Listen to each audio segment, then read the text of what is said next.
Raindrops on roses and whiskers on kittens. Kyle, favorite things? Julie Andrews, Sound of Music. That movie canceled for some reason.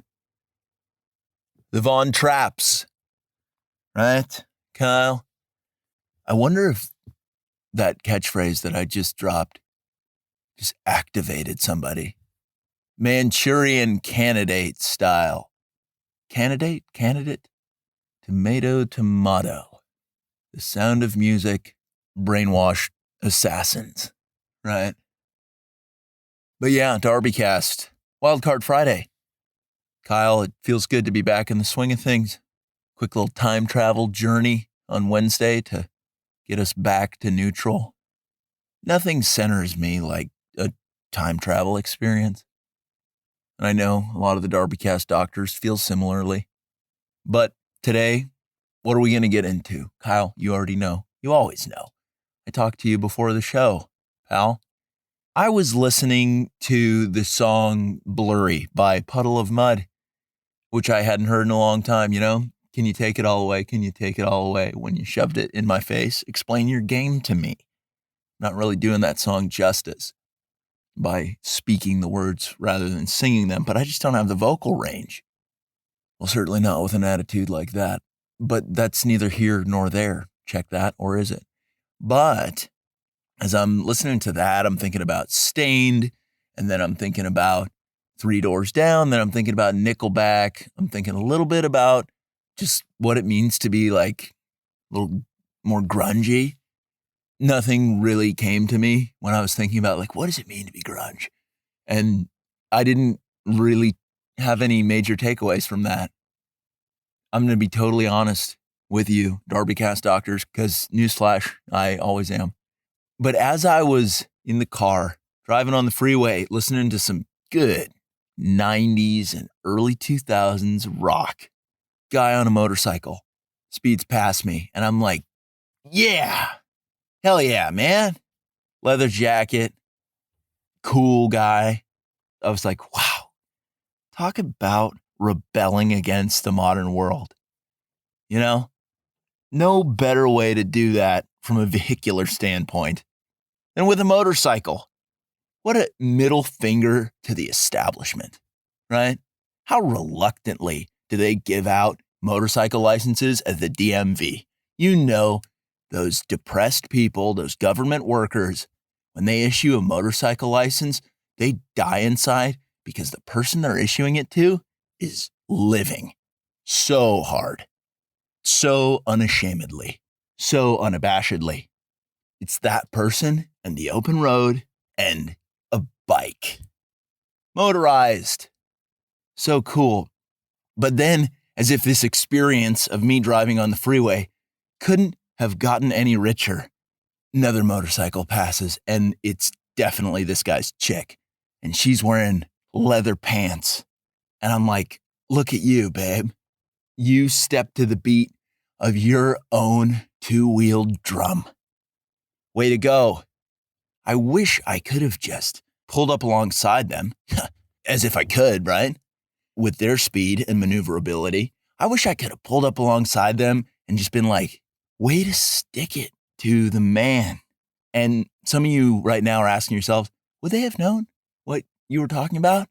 And if you ask that question to yourself, no more than a second later, you probably had to hang your head defeatedly and be like, of course they knew. Of course they would know. They're motorcyclists.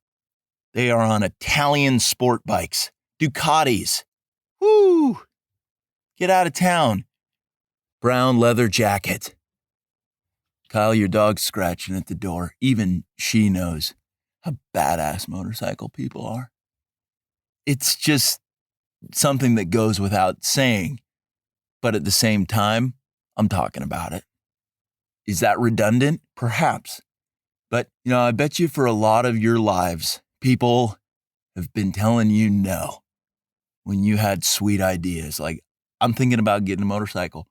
How many people got in your face about that and said, they're dangerous? And you, honestly, at this point in your life, with the way things are going, you're ready to roll the dice. I know it. I feel it. I see it in everybody's eyes when I'm cruising around, not just when they're riding a motorcycle, but when they're walking around. I see it in their eyes where it's like, it's dice rolling season. Sure is.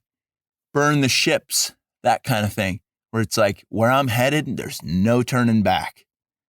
That may as well be sewn in to the inside of every leather jacket ever, right? Like, just burn the ships. Where I'm going, it's dice rolling season. It's now or never. Just any combination of words that delivers a sentiment like the one that I'm telling you about now, right? So I see this cool guy on a motorcycle. I see this hot chick in tow. And I'm like, wow, I love your relational dynamic. He's leading, but you're still both extreme. You've got a nice give and take, obviously, in the relationship. Maybe sometimes he lets you kind of go ahead, babe. But ultimately, you're like, this 2-person motorcycle gang has a leader, and his name is my guy. And boy, does he respect that, and everybody respects their dynamic. They can show up at any restaurant and say, table for 2, and you better believe they're getting a table. That's the kind of stuff that happens to you, I would imagine, as soon as you start motorcycling around, is that things start happening for you. Doors start opening. People shake your hand, and they're like, are there some calluses? What's going on there? I'm an office worker. I'm not okay with anything heavy. I usually call maintenance if something is tough. How much do motorcycle people just freak out office drones? So much. Because it's dangerous. It's cool. It's sexy. It's the antithesis of everything that the people who are addicted to the soul-crushing luminance of fluorescent lighting, it's everything they hate. This makes me think about the Wallflowers song, One Headlight. Was that about motorcycles? Or was that about a busted car with one headlight? Who knows? But the subtext to that song is obviously like, me and Cinderella put it on together. Kyle, you know what? Let's just go ahead and violate some copyright laws. Just play it. I want to hear the chorus of that song. I haven't heard it in a long time. I think everybody would appreciate that and really set us off right for the weekend or, the rest of the day. Whenever anybody's listening to this podcast, they're going to hear it and they're going to be like, whoa, hello, right? Okay, Kyle, whenever you're ready.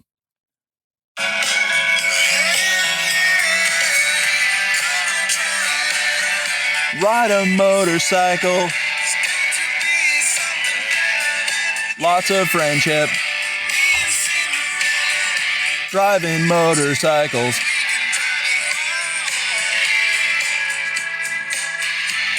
Italian sport bike.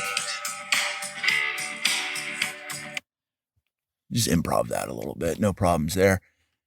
Is it a copyright violation, or now does that fall under parody and satire law? You tell me, legal scholars of the DarbyCast doctor attorneys, of which there are a few, more than you know. Kyle has a law degree, by the way, in case anybody wondered what Kyle's scholastic background was. Attorney. So where am I going with this? All the badassery of two-wheeling it and doing damage to negative vibes. Just taking negative vibes head on and saying, back off, I'll take you on, headstrong to take on anyone. That's also a good song. And don't even get me started as I'm going through like 90s, early 2000s rock. Don't even tempt me to go into alternative rock and start talking about my adoration for Rob Thomas, Matchbox 20. Okay. Really strong messages in those lyrics. Well done. The song Push about a dysfunctional relationship. Tell you what that song's about is people who don't own motorcycles. Because people who own motorcycles, very intense, passionate relationships. You know that, right? Any of the DarbyCast doctors who own a motorcycle are like, well, tell you one thing about my relationship. It's hot. It's very steamy. Lots of romance, passionate encounters. You never know when it's going to happen. We're full of excitement in my relationship. That's what some of the DarbyCast doctors are saying to themselves right now. Some of the DarbyCast doctors are probably listening to this in a Bluetooth-enabled motorcycle helmet as they carve asphalt as if it were the American frontier. And say, there's nowhere that I'm not willing to go because adventure is what I crave. Where's that attitude, right? Where is it? Let's all get motorcycles. That's kind of what I'm getting at, but that's not even what I was really thinking about today. I'm tiptoeing around it. I'm totally tiptoeing around it. Of course, with all of what I was just thinking about as I was driving that I've now shared with you, one person and one person only came to mind. For the total geniuses who listen to this podcast with relentless regularity, you know exactly who I'm talking about. But for everybody else who's kind of getting to that place of becoming a super mega genius, that person I was thinking about, Tom Cruise. Wow. Guy does all his own stunts, including, but not limited to, motorcycle stuff. How impressive is Tom Cruise? Okay, Kyle, we talk about this constantly. People give Tom Cruise so much crap for his personal beliefs. And you know what I say to that at this point? Tom Cruise's belief system is not even like a third as crazy as what some of the people in this world of ours believe at this point. I'll tell you what Tom Cruise believes in. He believes in hard work and he believes in motorcycle riding. Isn't that enough? Listen, anything else that he believes from there on out doesn't really matter to me. Doesn't interfere with the way I get things done. In fact, those two fundamental pillars of his constitution, hard work and motorcycle action, he's A+ in my book. He could do bad things, and I would still be like, rev that engine, Tom. Looking forward to Mission Impossible 10 whenever it comes out. Kyle, what are we on? Have we done 6? 6 of them? I love Mission Impossible. Yeah, who doesn't love Mission Impossible? Mission Impossible 2. That trailer for Mission Impossible 2 is really good, and it features a song by Limp Bizkit that was made specifically for that movie, I believe. I would have to think that that's true. That Fred Durst, great guy, backwards red hat, he said, "Hey, Tom Cruise." Yeah. And Tom just knew immediately, like, thanks for noticing how badass I am on a motorcycle. 2 wheels is all I need.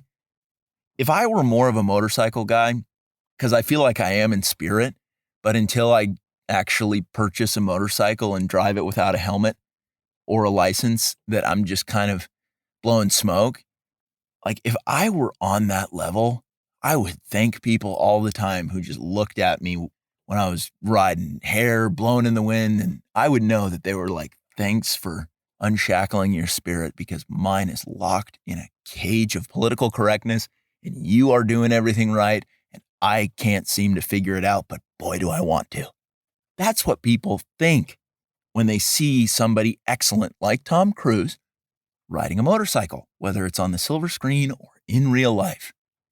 Mission Impossible 1, Mission Impossible 2, Mission Impossible 3, Mission Impossible Ghost Protocol, Mission Impossible Rogue Nation, Mission Impossible Fallout, Mission Impossible 7, slated to come out later this year. And then in 2022, Mission Impossible 8. Tell you what, I despise the Fast and the Furious movies. I like the first one. That was it. Dom Toretto. Doesn't matter whether you win by an inch or a mile, winning is winning. And the series after that line, right?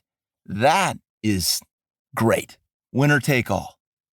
But I don't really care for the Fast and the Furious series because it's just like, okay, who cares? They just keep remaking the same movie repeatedly. You know what movie series doesn't do that? That's right, Mission Impossible, because Tom Cruise has a spirit that's freer than most birds. And he says, no, we're going to do it differently. Tom has such artistic command over the director in Mission Impossible. And you think that would be possible if he wasn't riding a motorcycle consistently? He would get bossed around. Boy, would the film crew have their way with him. But because Tom Cruise rides a motorcycle. He can pull rank on anyone. He could go up to Biden, and I'm surprised he hasn't at this point. He could go up to Biden and just be like, hey, it's over. And Biden would have to say, all right, new president, Tom Cruise. Some people are lucky that Tom Cruise hasn't wanted to do that. I say that I am unlucky because I would be fine with that happening. We should all be so lucky as to have Tom Cruise show up at 1600 Pennsylvania Ave in a motorcycle, no helmet, leather jacket, inside stitched, cool catchphrase, being like, if you can dream it, you can do it. He just shows up and says, I'm moving in. And then Fred Durst pops out of nowhere and he's like, yeah, mic check. And it's like, wow, what a crew, right? But yeah, you can tell that the country is in a state of flux, and the only remedy for it is vehicles with only two wheels. Let's just boil this down to what is really going on. That's the major takeaway. This has been on the tip of everybody's tongue for a long time. Everybody's just been thinking to themselves, so many four-wheel vehicles. Everything's messed up. Even if you're not getting the sport bike, even if you're not getting real loud chopper, this little Harley, I'd be fine with more people cruising around town on mopeds. Little moped gangs. You have a helmet that matches the color of your moped, and then you have a scarf that is a complementary color to the color of your helmet. Do you understand what that looks like? Dark forest green moped, brown leather seat, forest green helmet, and then nice tan colored scarf. Not like a really disgusting champagne color, but like tan, like an earth tone. And people are going to see you and they're going to be like, wow, not only is this person two wheels of rock hard attitude and good vibes, but they're a mobile style statement. Nice. That's what people are going to think when they see you on a moped.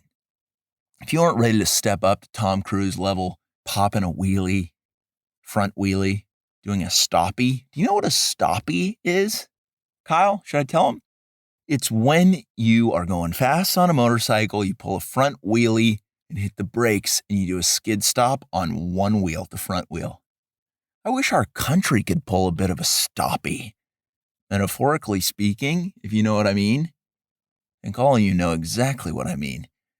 Actually, I think a lot of you went different places mentally because you're all bright and creative individuals if you're listening to the DarbyCast, right? This is just an absolute magnet. This podcast is a magnet for excellent people. And I know that there were a variety of metaphors that just began propagating uncontrollably. Where people are like, oh, what does the stoppie look like? And I think we have some similarities in what our proverbial stoppies look like. But I think that's a new catchphrase that you hit and be like, you could probably use a little bit of a stoppie. And don't explain it. Don't explain it. Because if the person doesn't know, they don't listen to DarbyCast, and they don't know the first thing about motorcycles. Okay? We're extreme motorcycle riding. It's fine to excommunicate people out of your life from your spiritual program of motorcycles, going to church, passionate relationships, and doing right by your community. Listen, if you're not into formal religion and you still have a relationship with JC and a motorcycle, that's great. That's great. Nobody's going to knock you for that. Nobody's going to knock you for that. But yeah, people a couple years back, boy, did they just pile on Tom Cruise. They just thought they were everybody thought they were so excellent. They're like, yeah, Tom Cruise believes in weird stuff. And it's like, what are you talking about? You believe there's 8,000 genders and bombing the Middle East is going to somehow make the United States a more peaceful place. You believe weirder things than Tom does. Listen, Tom gets audited by his group, but he also audits the world silently as he's cruising on a motorcycle. Do you understand the significance of that? I think you all do. I think everybody does, right? This weekend, we all owe it to ourselves to listen to some Limp Bizkit, some Three Doors Down, some Nickelback, some Puddle of Mud, some Stained. That's it. That's totally it. If you're going to start riding a motorcycle, either literally or metaphorically, a lot of you are wondering, what's the first step? Is it getting a license? No, it's not. It's starting to look at motorcycles that are out of your price range. And then you start using your imagination. You close your eyes and be like, what would it feel like to be admired by every automobile driver that I swerved past? How would that feel? Could I handle that? The answer is obviously yes, if you're listening to the DarbyCast, but that's where you start. Maybe you get a license, maybe you don't, but you certainly get the bike. I can see the spirit of two-wheelers rearing its head. I can see it. The other day, Kyle and I, we were going to the famed dog park where we had a bit of a run-in. If you want to get up to speed on that, I believe it's episode 94, the Pit Bull Lobby. That wasn't too long ago, episode 94, Pit Bull Lobby. But I was there with Kyle. It was a Saturday evening, right at dusk, and there were a bunch of youth, and they were all on electric bicycles. There were about 40 of them, and that is no exaggeration. I am not hyperbolizing to impress you. I don't do that. You come here to hear the honest truth, because in a world full of lies, Tom Cruise is the hero we need to inspire all of us, not to just tell the truth, but to live the truth on two wheels, on the highway, while wearing Oakleys. Okay? That's it. But these kids, they were congregating, and there were like 40 of them. They all had these electric bicycles. And I just turned to Kyle. Kyle, you remember this? I turned to Kyle and I said, look out, American spirit's on the move. Yeah. The establishment has no way of bottling up what's coming. And that is a flurry of two-wheeled fuck yous. There is no better way to buck the modern world onto its ass than to say, I've got the spirit of a champion and I'm going to weave in and out of traffic. Lane splitting. I make my own rules. I love that. I love that. You want another major takeaway? All of you in your heads just said like, fuck yeah. Give me another takeaway. I'm down for it. I'm aligned. If the establishment tells you something that's not okay, it's probably sweet, right? Like if they tell you something, this is the worst thing ever, it's probably pretty sweet. Example, they say, motorcycles are dangerous. And it's like, are they or are they sweet? Boom. Gotcha. Checkmate. Smoking cigarettes. They say, oh, it's bad for your health. But it's like, you could also look pretty cool. Don't know how you're going to get out of that one. If somebody told you like smoking's bad and you just blew smoke in their face and you're like, whatever. Nicotine enhances testosterone production. P.S. It does. Look it up. Seriously, articles are out there. It exists. I'm not saying to start chain smoking, but I am saying enjoy one from time to time. If you're cool and like an adult. Kids don't smoke. Isn't it pretty obvious that the establishment wants everybody to be fat, stupid, depressed, and totally disenchanted with everything about themselves in the modern world? It's pretty obvious, right? Like anytime you turn on the news or watch something on Netflix, you're like, geez, why do they hate American culture so much? Tell you why. It's because the people in power behind the scenes, and I'm going to double check with Illuminati Mike on this, but intuitively, I can say it confidently and know it's true. The people in power, I'm talking about the real string pullers. Boy, would they get fucking hurt on a motorcycle. They would not know how to handle it. They would look like idiots in leather jackets. They would not be able to pull a stoppie literally or metaphorically, on anything, no chicks would be into their vibe, right? Most that the people in power could manage is a rascal scooter, if that. If that.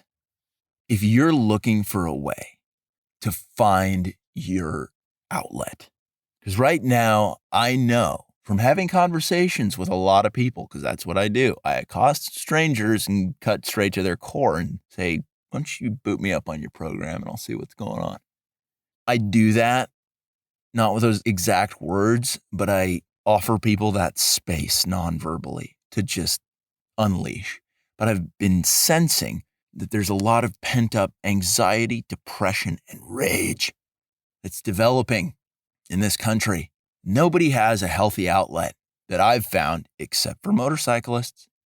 Can we get Tom Cruise on the show, Kyle? Like, it's probably just like tom@cruise.com or like tom.cruise@vehicularexcellence.com, t_cruise@whattheestablishmentdoesn'twantyouto know.net, info@ducati.com.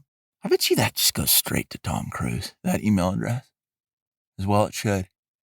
So DarbyCast doctors, if you've been having some slow days, some slow weeks, some slow months, maybe even a slow year, you're welcome, because I just gave you exactly what you need, which is some horsepower and a corresponding attitude that goes with it.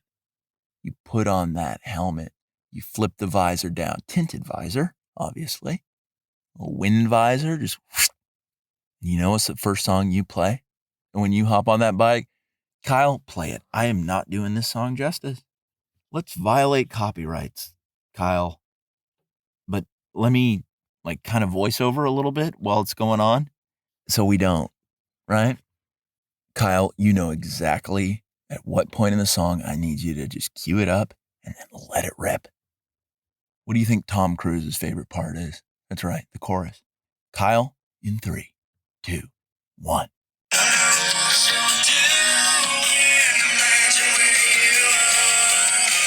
Wearing leather jackets, and that's pretty sweet. Can you buy a motorcycle? Can you ride a motorcycle? Can you tell the establishment that they're no good? Right? Well, that's going to do it for DarbyCast. That's Wildcard Friday. How good did this one feel? Just, honestly, wherever you're at right now, I don't care whether you're a guy or a girl, take your shirt off because you're feeling that good. All right, DarbyCast, back next week.